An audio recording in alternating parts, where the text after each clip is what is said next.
जय हिंद साथियों, स्वागत है आप सभी का हमारे इस YouTube channel the achievers Avenue में। साथियों, हम दरोगा के जो प्रीवियस ईयर क्वेश्चन की सीरीज लेके आ रहे हैं, उसकी अगली वीडियो ये आ रही है। तो चलिए वीडियो को शुरुआत करते हैं। क्वेश्चन दे रहा है कि 900 स्क्वायर मीटर क्षेत्रफल के एक वर्ग के कोनों से 4 समद्विबाहु त्रिभुज काटे जाते हैं। नए छोटे वर्ग का क्षेत्रफल। कहना क्या चाह रहा है, देखो। ये हमारा कोई वर्ग है, ठीक है। अब वर्ग है तो इसकी चारों भुजाएं बराबर लंबी होंगी।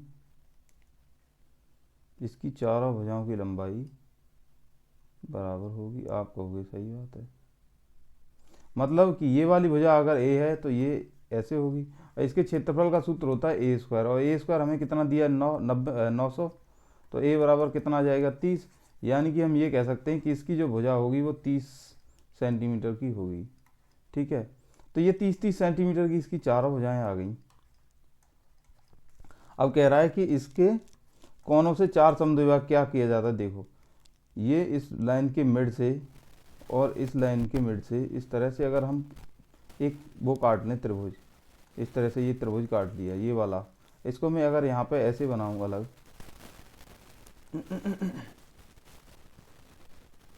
तो ध्यान से सुनना। अब ये वाला जो है ये इस भुजा के बीच में से काटा है तो इसकी लंबाई 15 हो जाएगी। और ये वाला जो है इस भुजा के बीच से काटा है तो इसकी भी लंबाई 15 हो जाएगी, क्योंकि 30 का आधा 15 होता है।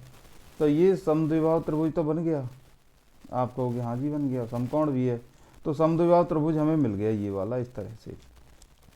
तो अगर मैं कहूँ कि ये वाली भुजा 15 है और ये वाली भुजा 15 है, तो आपसे अगर मैं पूछूँ ये वाली भुजा कितनी होगी, तो आप कहोगे कि पाइथागोरस हम प्रमेय लगा देंगे इसमें, जो समकोण त्रिभुज में लगती है। क्यों? क्योंकि इसका ये वाला कोण 90 अंश का मिल रहा है हमें। तो एक कोण 90 अंश का मिल रहा है, तो वो त्रिभुज हमें कैसा मिल जाएगा, आप कहोगे वो त्रिभुज मिल जाएगा हमें समकोण त्रिभुज। तो इसका जो कर्ण है ये मिल जाएगा हमें 15√2, ठीक है। अब इसको निकालने का आप पाइथागोरस प्रमेय लगा सकते हो। ये होती है, जिन्हें पता है वो आगे बढ़ा के देख लें वीडियो, जिन्हें नहीं पता है वो देख लें आराम से। कर्ण का स्क्वायर बराबर लंब का स्क्वायर प्लस आधार का स्क्वायर। कर्ण होता है ये सबसे लंबी वाली भुजा, तो इसको कुछ नाम दे लो फिलहाल। इसका नाम मान लो ए बी है, और ये वाली अपनी सी हो जाएगी। तो हमारा यहाँ से क्या मिल जाएगा, ए बी स्क्वायर बराबर बी सी स्क्वायर प्लस ए सी स्क्वायर। तो बी सी स्क्वायर कितना हो जाएगा, आप कहोगे 15 का स्क्वायर, प्लस ए सी स्क्वायर कितना हो जाएगा, ये भी 15 का स्क्वायर, और ये आ जाएगा ए बी स्क्वायर के बराबर। एक 15 का स्क्वायर दूसरा 15 का स्क्वायर हो जाएगा 2 टाइम्स ऑफ 15 स्क्वायर, यानी कि 15 का 2 गुना। 2 जगह लिखा है, ठीक है। ये इतना आ जाएगा। अगर मैं स्क्वायर रूट निकाल दूँ, दोनों तरफ का वर्गमूल ले लूँ, तो ये ए बी बराबर हो जाएगा इधर का भी वर्गमूल और इधर का भी वर्गमूल, ये इस तरह से, ठीक है। तो हमें ये जो भुजा है,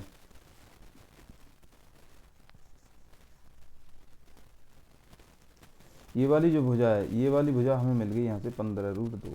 अब सेम तरीके से हमने इधर से काटा है, वैसे ही इधर से काटा है, और वैसे ही इधर से काटा है। तो हमने ये वाले जो पार्ट हैं ये काट के अलग कर दिए, तो नई आकृति हमारे पास इस तरह की मिलेगी। इस तरह की, ठीक है। ये सही से बना नहीं है, लेकिन ये भी हमारा क्या होगा, एक वर्ग होगी इस तरह से एक आकृति, ठीक है। ये भी हमें एक वर्ग मिल रहा होगा ये, ठीक है। क्यों?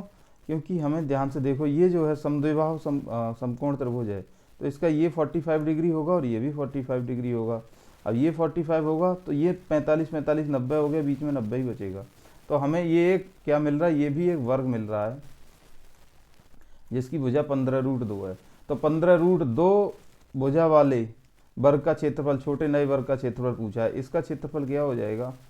तो वर्ग के क्षेत्रफल का सूत्र आपको पता है, भुजा का स्क्वायर होता है। आप कहोगे सही बात है, अच्छा सही बात है तो रख दो 15√2 का स्क्वायर, तो हो जाएगा 15 का स्क्वायर 225 और √2 का 2, तो 450 इस क्वेश्चन का आंसर आ जाएगा। अगला सवाल देखो। रेखा चार्ट दिए गए आंकड़ों का अध्ययन करके प्रश्नों का उत्तर दें। 1, 11, 21, 31 के लिए मोबाइल बेचने वाली 3 अलग अलग कंपनियों एबीसी की बिक्री 1000 में दी है। किस वर्ष बी की बिक्री अधिकतम हुई? बी की बिक्री अधिकतम किस वर्ष हुई, ये पूछ रहा है। तो बाकी को देखना ही नहीं है, हमें बी देखना है। ये रवि, ये रवि 860, 910, 750, 1070, यानी कि 2031 में। बस इतना ही इसको पढ़ना आना चाहिए, इतना सा था ये क्वेश्चन।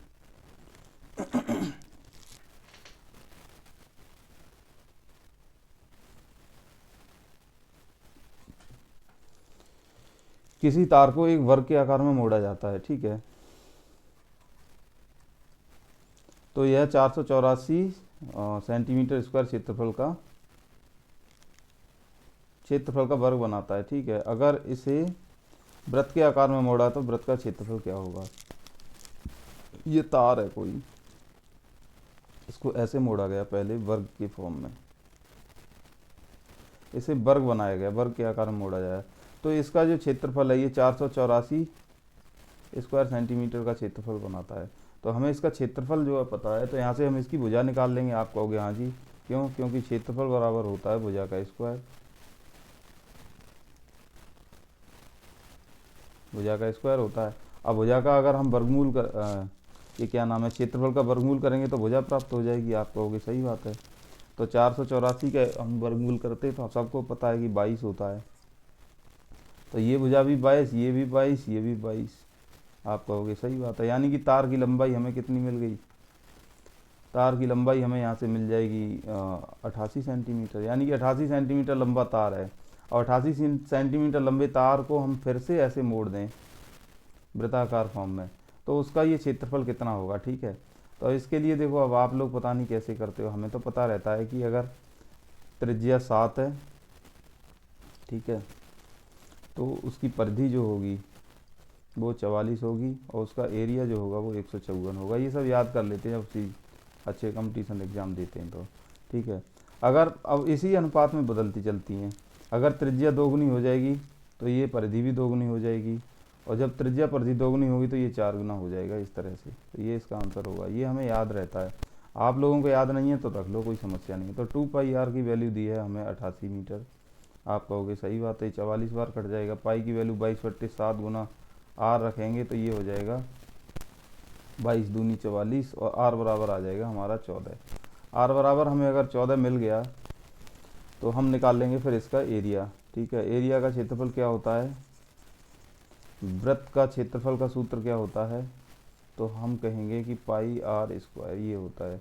तो पाई की वैल्यू 22/7 और आर स्क्वायर की वैल्यू 14 गुना 14। तो इस 7 से 2 बार कट जाएगा और ये हो जाएगा 14 दूनी 28, इधर 22, ठीक है। ये हो जाएगा 22 दूनी 44,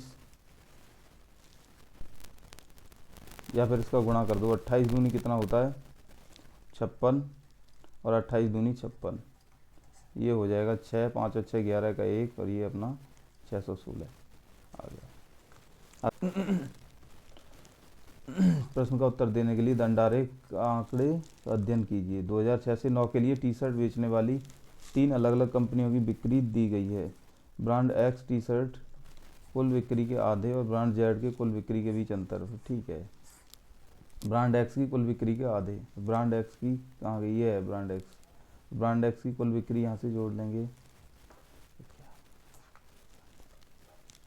यात्रा 33 घंटों में पूरा होती है। वह यात्रा के आधे भाग को 30 किलोमीटर प्रति घंटा और दूसरे आधे भाग को 36 किलो चाल से पूरा करता है।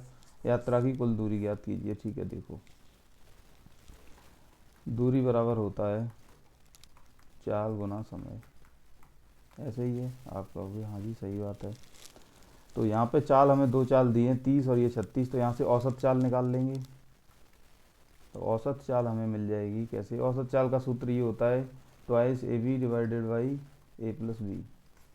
अब ये कहाँ से है, क्यों है, ये सब चीज़ें यहाँ पे तो डिस्कस नहीं कर रहे हम लोग, ठीक है। तो ये हो जाएगा 2 × 3 × 36 डिवाइडेड बाई 66, ठीक है।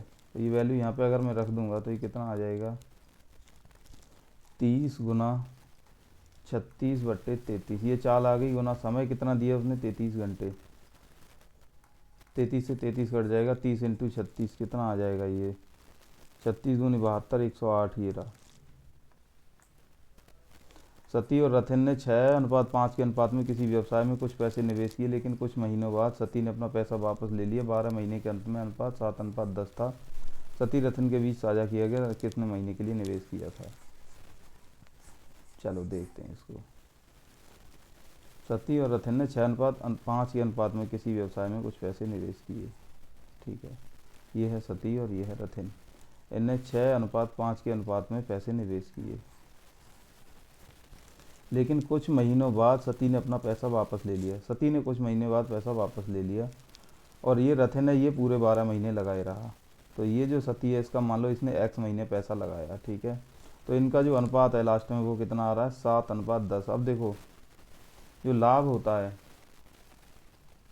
हमने कितने रुपए लगाए यानी कि निवेश गुना कितने समय तक लगा के रखा, इन दोनों के गुणनफल के अनुपात में आता है जो लाभ हमेशा हमारा। तो ये हो जाएगा 6x 60 और अनुपात आ जाएगा 7:10। 6x divided by 60 is equal to आ जाएगा 7:10। इसको यहाँ से सॉल्व कर लेंगे तो 6 से 6 कट जाएगा हमारा, x बराबर आ जाएगा 7, ठीक है। तो कह रहा है कितने महीने अकेले निवेश किया, ठीक है। तो ये 7 महीने तो सती ने भी निवेश किया, x का मान 7 आ गया। तो 5 महीने ऐसे थे जहाँ पर रथिन सिर्फ अकेले निवेश कर रहा था। लगातार 3 वर्षों तक एक उत्पाद की कीमत इतने रुपये प्रति लीटर, इतने रुपये प्रति लीटर ये थी, ठीक है। एक आदमी उत्पाद पर प्रति वर्ष इतने रुपए खर्च करता है। 3 वर्षों के लिए उत्पाद की औसत मूल्य पता है क्या होता है, ध्यान से देखो। उस पर कुल खर्चा कितना हुआ, औसत मूल्य बराबर क्या होता है। अगर मैं आपसे पूछूं तो आप कहोगे कि उस पर खर्चा बट्टे खपत मतलब कि कितने लीटर या कितनी यूनिट कोई चीज़ हमने यूज कर ली, कंज्यूम कर ली वो। तो औसत मूल्य बराबर क्या आता है, कुल खर्चा यानी कि उस पर कुल पैसा कितना लगाया बट्टे कुल खपत। तो यहाँ से देखो हमें ये खर्चा तो पता चल रहा है कि हर साल वो 16,060 खर्च कर रहा है। तो टोटल खर्चा हम उसका कितना आ जाएगा, आप कहोगे 3 गुणा 16,60 इतना। लेकिन कुल खपत इसमें कहीं नहीं दी, देखो पहले महीने 146 रुपये लीटर खरीद रहा है, दूसरे महीने इतने रुपये लीटर। तो अब ध्यान से सुनना, पहले महीने का रेट दिया है और खर्चा दिया है टोटल। तो हम यहाँ से खपत निकाल सकते हैं, पहले वर्ष दिया है, ठीक है। तो खपत निकालने के लिए हम क्या करेंगे, पहले महीने की खपत निकालेंगे, कितना 16,060 डिवाइडेड बाई कितना हो जाएगा 146। और इसको करने का भी तरीका आसान बताऊं, देखो मुझे यहाँ से एक चीज़ नज़र आ गई, आप लोगों को आई हो या नहीं आई हो। ये 146 है और ये जो 292 है, ये देखो 146 से इसमें भाग जा रहा है, 2 बार जा रहा है, क्यों 14 दूनी 28, 6 दूनी 12, साफ नज़र आ गया। अब मैं सोचता हूँ कि अगर इसमें भी चला गया तो हमारा काम आसान हो जाएगा। तो इसमें देखना है कितना है, 365 है और ये 146 है। तो 146 का आधा होता है 73 और 73 का भाग इसमें जा रहा है 5 बार, ठीक है। तो कहीं ना कहीं ये जो तीनों संख्याएं दी हैं, संख्याओं से खेलना आना चाहिए, संख्याओं के बारे में पता होना चाहिए कि कौन सी संख्या क्या कर रही है, क्या हरकत कर रही है।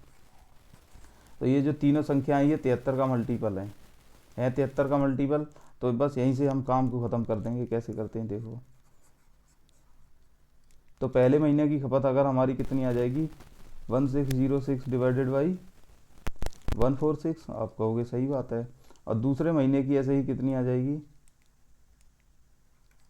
16060 डिवाइडेड बाई और कहाँ गया रे 292, प्लस तीसरे महीने की आ जाएगी 16060। अभी मैं इसको मिटा दे रहा हूँ थोड़ी देर के लिए ऊपर वाले को, ठीक है, डिवाइडेड बाई 365, ठीक है। अब ध्यान से देखो, हमें ये देखना है कि इसका भाग हम कैसे आसानी से कर सकते हैं, ठीक है। करने के बहुत सारे तरीके हैं, सिंपल सबसे आसान तरीका है कि इसमें भाग दे दो। लेकिन हर बार जब हम भाग देंगे, इसका अलग देंगे, इसका अलग देंगे, इसका अलग देंगे, तो वो कहीं ना कहीं हमारे लिए परेशान कर रहा होगा। तो हम इसको जुगाड़ से करते हैं, कैसे, ध्यान से देखो। तो दिमाग में हमें ये सोचना है कि ये जो 146 है ये 73 गुणा 2 है, ये 73 गुणा 4 है, साफ नज़र आ रहा है, 4 सत्ते 28, 4 तिये 12, और ये 73 गुणा 5 है। हम ऐसे कर सकते हैं, ज़रूरी नहीं है, आपके पास पर्याप्त टाइम है तो आप जैसे करते हो वैसे करो। अब मैं क्या करूँगा, इसको 160 को 73 से काट लूँगा। तो 73 से काटो कितना आएगा, 2 बार जाएगा 146। 160 में तो 146 घटाएंगे तो हमें 14 मिलेगा, फिर से 22 बार, यानी कि 73 से ये 22 बार कट रहा है,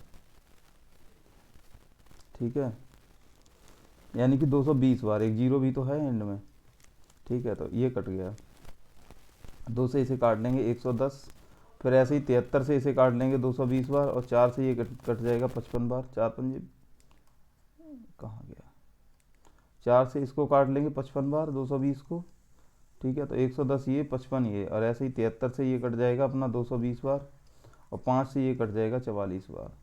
तो पहले महीने में खर्चा आया 110 खपत सॉरी, और दूसरे महीने में 55 और 44। इन्हें अगर मैं जोड़ दूंगा तो 9, और ये कितना हो जाएगा 5 और 4 9 और 1 10 का सुपर हासिल 1 209। तो 209 लीटर कुल खपत आ गई, ठीक है। तो अब जब हमें 209 लीटर खपत मिल गई तो अब इस क्वेश्चन में अब क्या बचा है, भाग ही तो देना है, कर लो।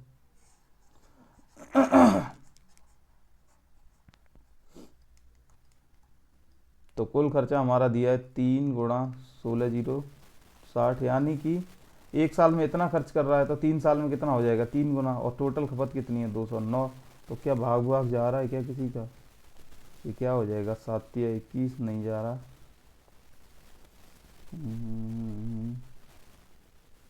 ठीक है 11 से चला जाएगा इसमें, 11 से जाएगा, 11 एकन 11, 11 ने 99, और ये हो जाएगा 11 एकन 11, यहाँ कितने बचेंगे 5, 11 चौक 44, ठीक है। और यहाँ कितने बचेंगे 11 छीन 66,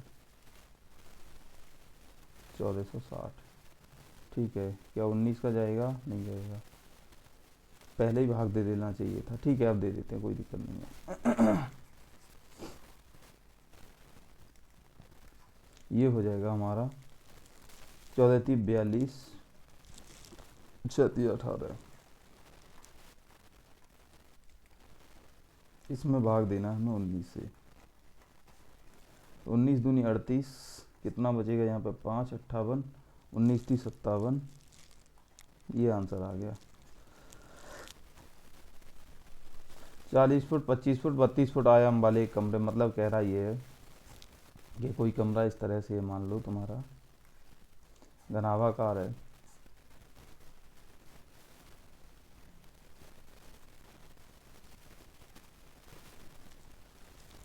इसकी 40 फुट लंबाई है, 25 फुट चौड़ाई है और 32 फुट ऊंचाई है।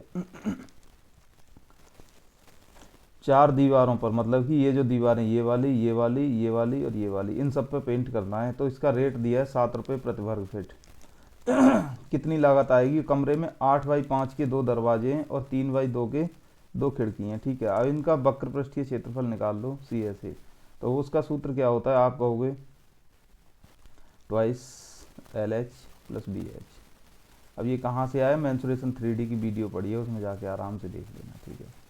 मतलब कि अब देखो आसान है यार, इसमें क्या ही समझोगे आप लोग।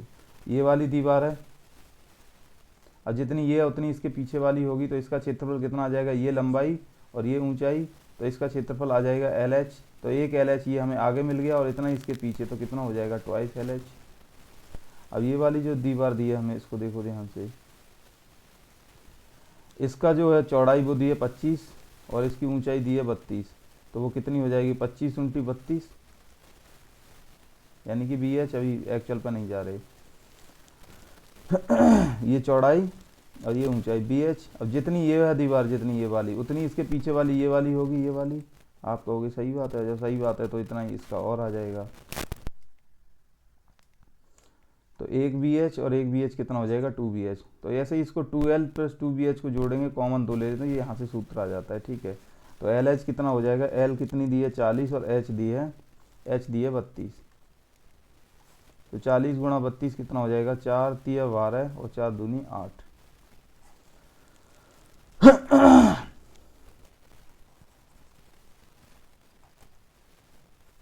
ठीक है, तो ये आ जाएगा, ध्यान से देखो 2 0 4 दूनी 8 4 तिया 12 128 प्लस BH कितना हो जाएगा, ये रही B ये रहा H, ठीक है। 25 तिया 75 और 25 दूनी 50, ये आ जाएगा 800, ठीक है। 1280 और 800 हमारा कितना हो जाएगा, आप कहोगे 2080 गुना 2, तो ये हो जाएगा 4160। ये इसका एरिया आ जाएगा, तो क्या बोलते हैं, चारों दीवारों का क्षेत्रफल आ गया, ये चारों दीवारों का क्षेत्रफल आ गया।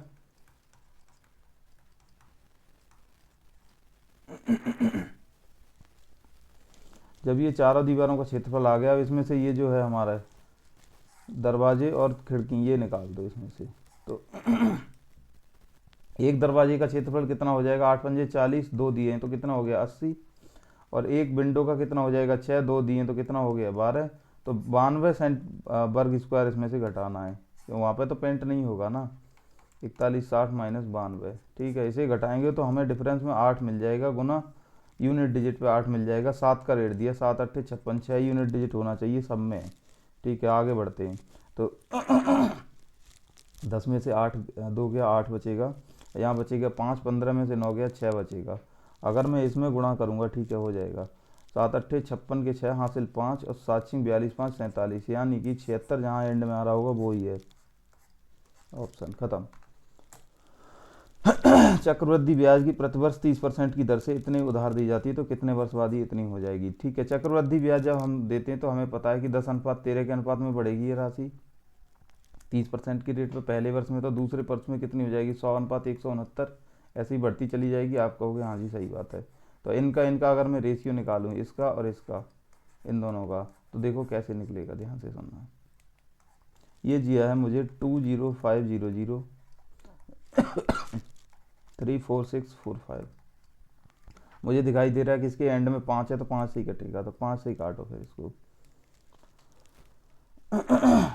तो ये 5 चौक 20 हो जाएगा, 5 एकन 5 अनुपात 5 6 30, 5 निम 45, 5 दूनी 10, 5 निम 45, ये आ जाएगा 6929। अब हमें ऐसे दिखाई दे रहा है कि देखो 4100 है, तो ये ऐसे ही लिखा होगा 41 गुना 100, यानी 100 को मैं ऐसे लिखूंगा 4 गुना 25 ऐसे। अब ध्यान से देखना, इस वाले नंबर में ना तो 4 से भाग जाएगा ना 25 से, तो चांस है कि 41 से जाए, तो इसमें 41 का भाग दे के देख लो। अगर 41 का भाग दे के कुछ आया तो हमारा क्वेश्चन जो है सॉल्व हो जाएगा। हमें इस नंबर में किससे भाग देना, वो ये वाला नंबर हमें बता रहा है, देखो, है ना। तो 41 का भाग इसमें देंगे, एक बार जाएगा, 8 बचेंगे 2, कितना हो गया, ठीक है, 4 7 7 बार नहीं 6 बार जाएगा, तो ये हो जाएगा 6 एकन 6 6 चौक 24, कितना बचेगा 6 कहाँ गया 3, और ये उतारा ले लेंगे, ये कितना हो जाएगा 9 बार जाएगा 169, ठीक है। अगर मैं इसको 41 से काटूं और इसको 41 से काटूं तो हमें मिल जाएगा 169, यानी कि हमें अनुपात मिल गया 100:169, और ये हो रहा है 2 साल में आंसर। 2 वर्ष के लिए समान ब्याज दर पर निवेश की गई राशि प्राप्त चक्रवृद्धि ब्याज साधारण ब्याज में अंतर इतना है, ब्याज दर 20% है, तो 20% है पहले वर्ष में 20%, दूसरे वर्ष में 20%, तो मूलधन पर ब्याज मिलेगा, और 20 का 20% यानी कि 4% ब्याज मिलेगा हमें ब्याज पर। तो 2 साल का जो हमारा साधारण ब्याज और मूल क्या बोलते हैं चक्रवृद्धि ब्याज का डिफरेंस होता है वो यही होता है। तो ये वैल्यू दी है 1180, ये 4% की वैल्यू दी है, तो हमसे निवेश की गई राशि यानी कि हमने 100% निवेश करी होगी, ये पूछी है। तो ये हो जाएगा हमारा कितना, कैसे करेंगे इसको, 25 बार काट दो, ठीक है, भाग टूटेगी बिल्दी, भाग क्या है यार, गुणा 25 0 0, 25 8 200 हासिल 20, 25 एकन 25 और 20 45 हासिल 4, 25 एकन 25 और 4 29, 29,500 आ जाएगा, ये रहा। प्रतिवर्ष किस दर पर इतने राशि को 20 वर्षों में इतने ब्याज अर्जित करेगा, इतना ब्याज अर्जित करना है, ठीक है। क्या करोगे इसमें आप, ठीक है, इसमें 20 का भाग दे दो, 16160, साधारण ब्याज है ना, जो साधारण ही लिखा है, अगर कुछ नहीं लिखा है तो साधारण मान लो पहले। तो इससे इसमें भाग दूंगा तो कितना आ जाएगा, 2 8 16, ठीक है, 2 8 16, यानी कि 808 रुपया ब्याज मिल रहा है इतने पे, क्या परसेंट हो जाएगा ये। तो हमें साफ नज़र आ रहा है यार, 16 पंजे 80, 16 पंजे 80 20, नहीं आया समझ में, देखो 50 मूलधन है, क्या है ये 5000 50,500, और हमें ब्याज मिल रही है कितनी 808 रुपया। तो रेट ऑफ इंटरेस्ट कितना होगा ये पूछ रहा है वो, देखो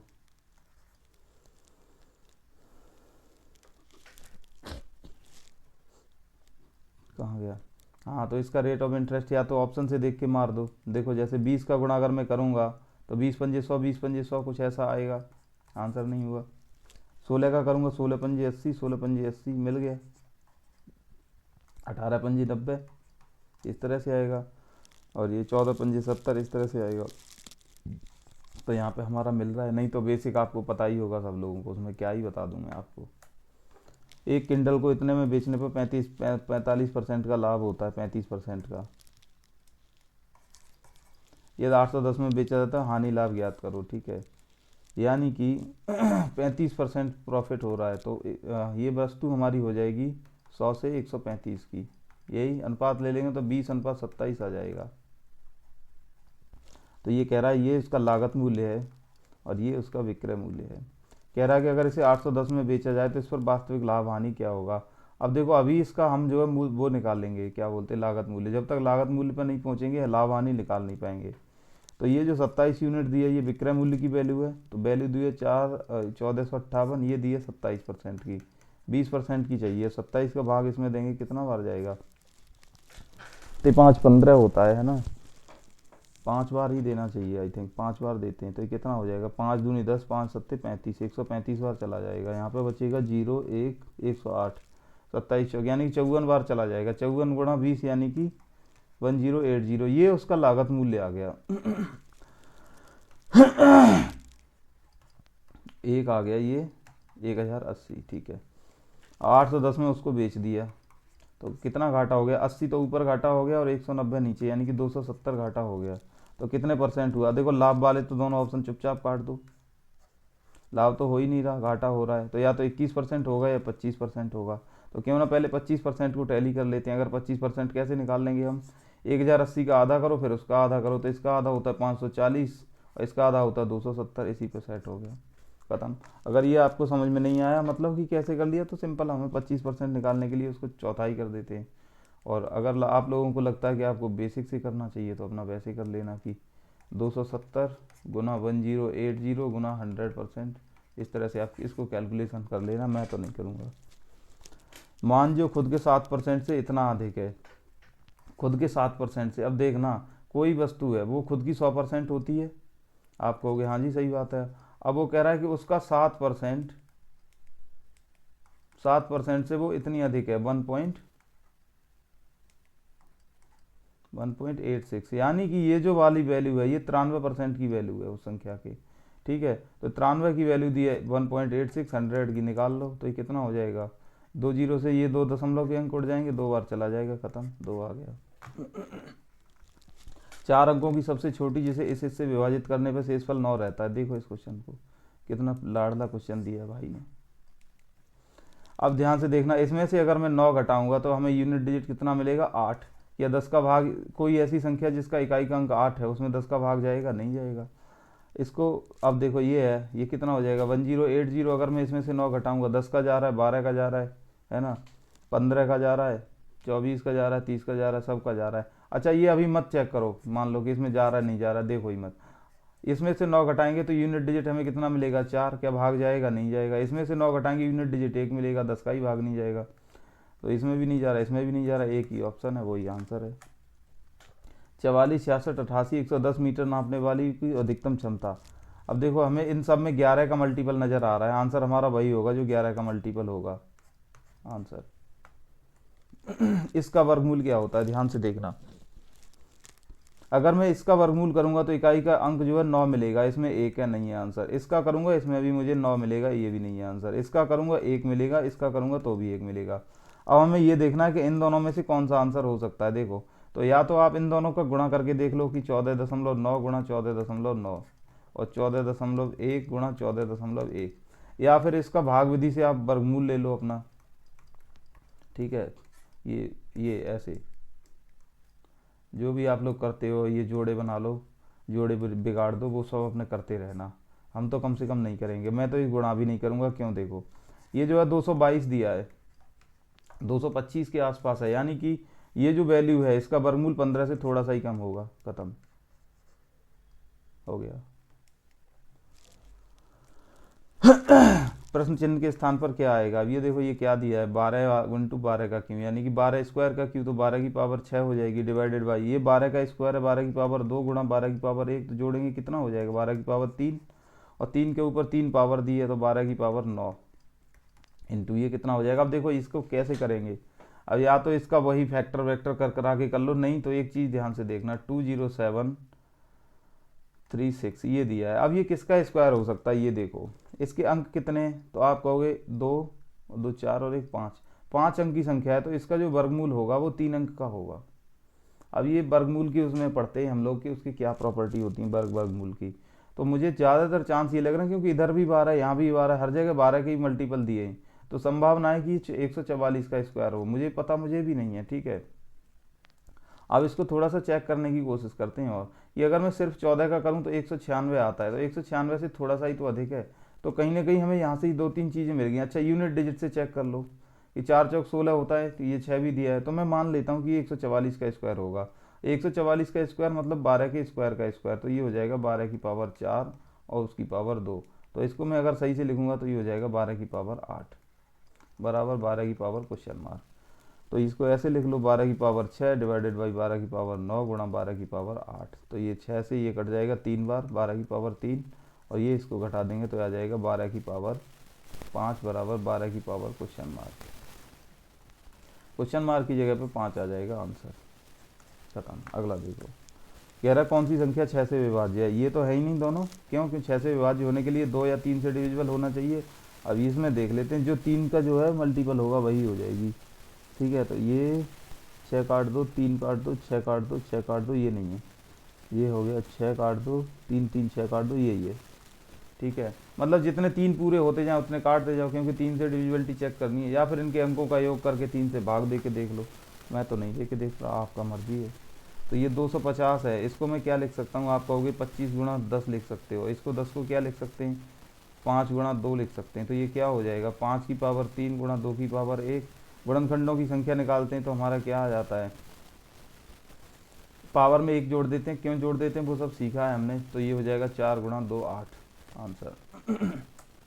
गुणित श्रेणी का योगफल पूछा है, ठीक है। ए बराबर दिया है 2/11, और आर हम निकालते हैं कैसे, अगले पद यानी कि 2/121 भाग दे दूं अगर मैं 2/11 से, तो हमें आर मिल जाएगा। तो 2 से 2 कट जाएगा और 11 से 121 कट जाएगा 11 बार, तो आर आ जाएगा हमारा 1/11।